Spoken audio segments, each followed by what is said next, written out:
Planning to quit your job this year?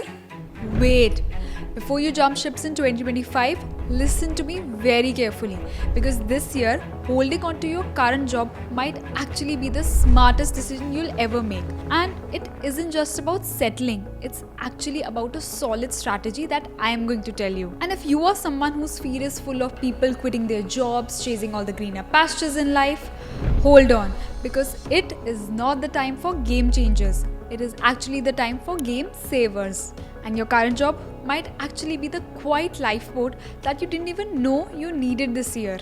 Because see, let's be honest, 2025 threw many curveballs at us, be it in the form of high unemployment, massive layoffs, AI automation waves stronger than ever, macro uncertainty, economic instability, and much more. And before you think, why did anyone tell me this before? You need to watch this video because today your fresher coach Shita in this episode of Freshers GPT is going to tell you exactly why staying might be smarter than switching in 2025. And I'll also tell you what specific measures, what specific steps you can take if you are facing any sort of problems or any sort of dissatisfaction in your job. So don't forget to watch this video till the end and let's get started. So we'll discuss a few solid reasons behind this decision today. And reason number 1, your paycheck is gold right now. So let's be real, 2025 hasn't been easy. Be it in the form of trade wars, AI disruption, companies freezing hiring, massive layoffs, and India's unemployment rate hitting 18% for the urban youth. Now layoffs are happening left, right, and center. And in such a competitive market where people are actually killing for jobs right now, your monthly salary is actually not your paycheck, it's your lifeline. Because in a storm, you just don't throw away your umbrella just because it's not a branded one. You hold it tight. For example, you may not like your 30k or 40k salary in comparison to your other fellow colleagues who maybe are earning much better than you. Just imagine months of job hunting with zero income. Suddenly that 40k in your account looks like treasure. And in case you don't feel stable at your job, here's what you need to do. Start building an emergency fund from your current paycheck.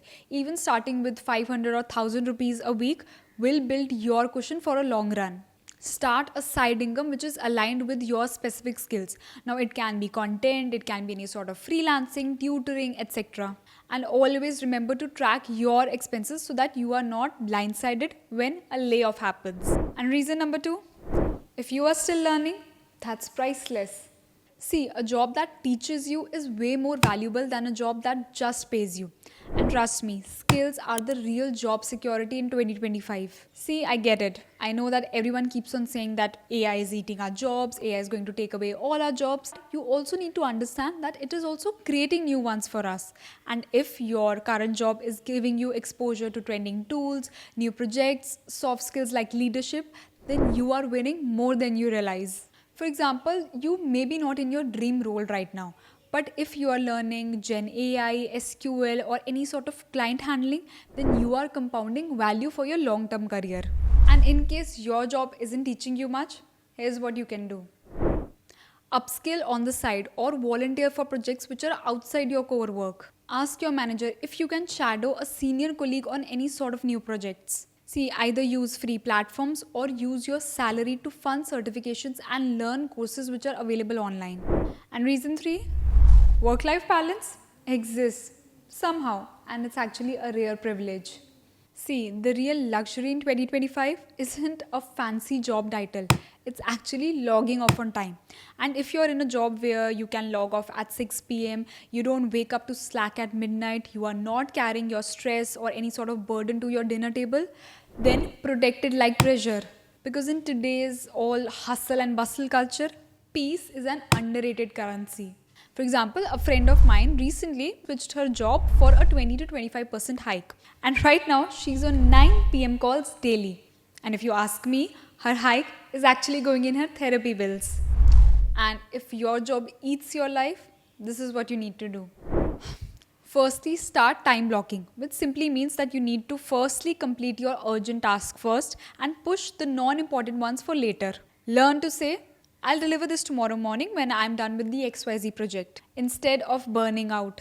And you can always speak to your manager about workload redistribution if you are feeling overburdened all the time. Reason number 4, A good boss or a good team is a jackpot.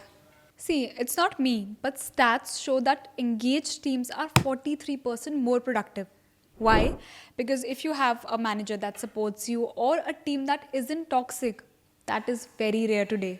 See, you can survive an average pay, you can survive average perks, you can even survive an average role for some time. But a bad boss, that's a nightmare. That can kill your career, your confidence, and your mental peace. I know money buys all the comforts, but a good boss, that buys you sanity. For example, if your manager or your team leader backs you up in the meetings instead of throwing you under the bus, trust me, it's worth staying for. And in case your boss isn't great, here's what you can do to save your ass. Firstly, find an informal mentor in your company who can guide you and start building your own support circle. And my all time favorite advice, document everything, be it in the form of emails, messages, or any updates, so that you are protected when the blame game happens. And reason 5, remote work or hybrid work, that equals to silent perk. Commute free days are actually the hidden salary that no one talks about. And if you're someone who's working half their week in PJs and still delivering the results, then that is a rare privilege. See, flexible models always save your time, your money, and also your energy. And if you don't have this perk, here's what you can do. See, firstly, negotiate a trial hybrid mode with your manager. And in this, you will basically offer very strong deliverables in exchange for work from home.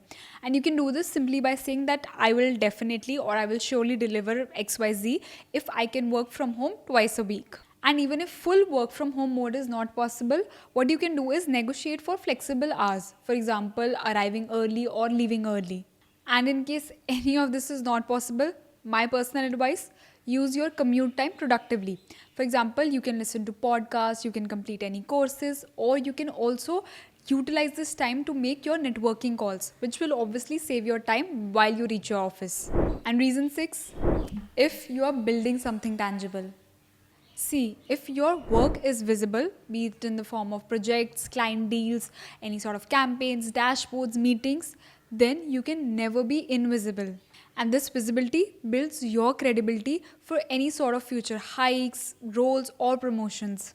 For example, if you are working on a client project that directly generates revenue. So what will we call that? Career capital. And if your work isn't visible, start doing this. Firstly, start volunteering for small but high visibility roles. For example, status updates, internal newsletters, or presenting your team's work in front of meetings. Regularly share the project updates with your manager. Yes, obviously, without overselling.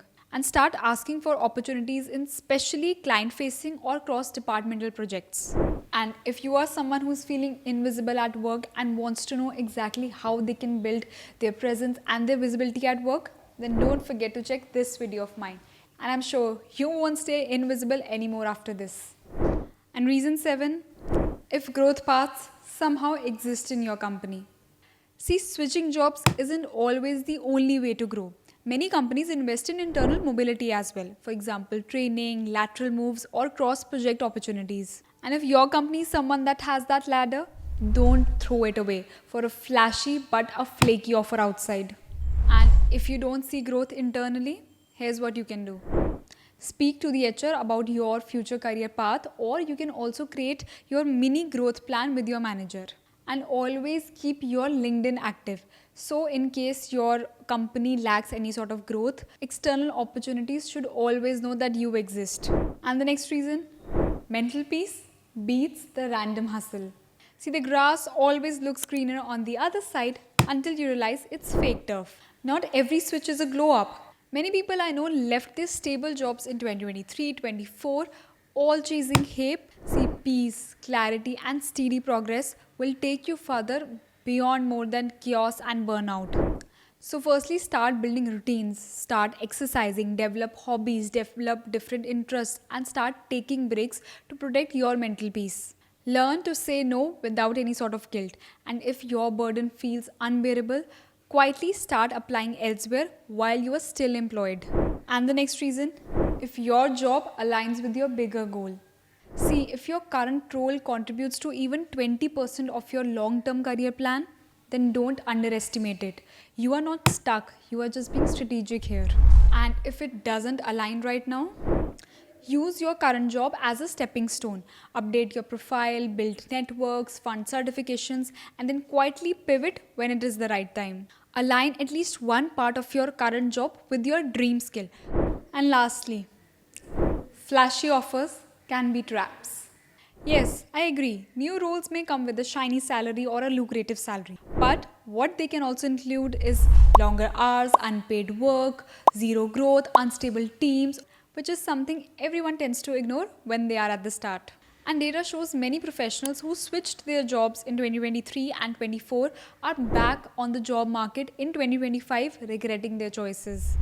And if you are tempted by a new offer, ask tough questions. What's the attrition rate? What's the team culture? What is the growth plan? Are there any policies, any sort of bond agreement, any sort of clauses? Compare beyond salary. Look out for stability, growth, and learning opportunities. And also look out for manager's reputation. And in case you do switch, keep strong ties with your current organization. You never know, doors might reopen. And that's it. We come to the end of this video. And as I always say, if you guys liked this video, if you guys learned something new from it, then don't forget to put a thumbs up on this video. And also share this video with your friends, with your fellow colleagues, or anyone who you think is stuck with the question that if they should stay or switch this year, maybe this video is something that is exactly what they need. And also don't forget to subscribe to my channel. We are actually pretty close to 100k, and this journey from 0 to 80k has been very overwhelming for us, and it is all because of your love, your constant support, your motivation. And also let me know in the comments how you guys found this video, if you guys liked it or not, and if you want me to come up with more such topics, if you want me to do more such videos. Also let me know what are the other topics that you want me to cover in my upcoming videos. And until my next video, keep following along my content on my YouTube, and also keep following me on my Instagram. And until my next video, keep subscribing, keep growing, keep learning. Bye.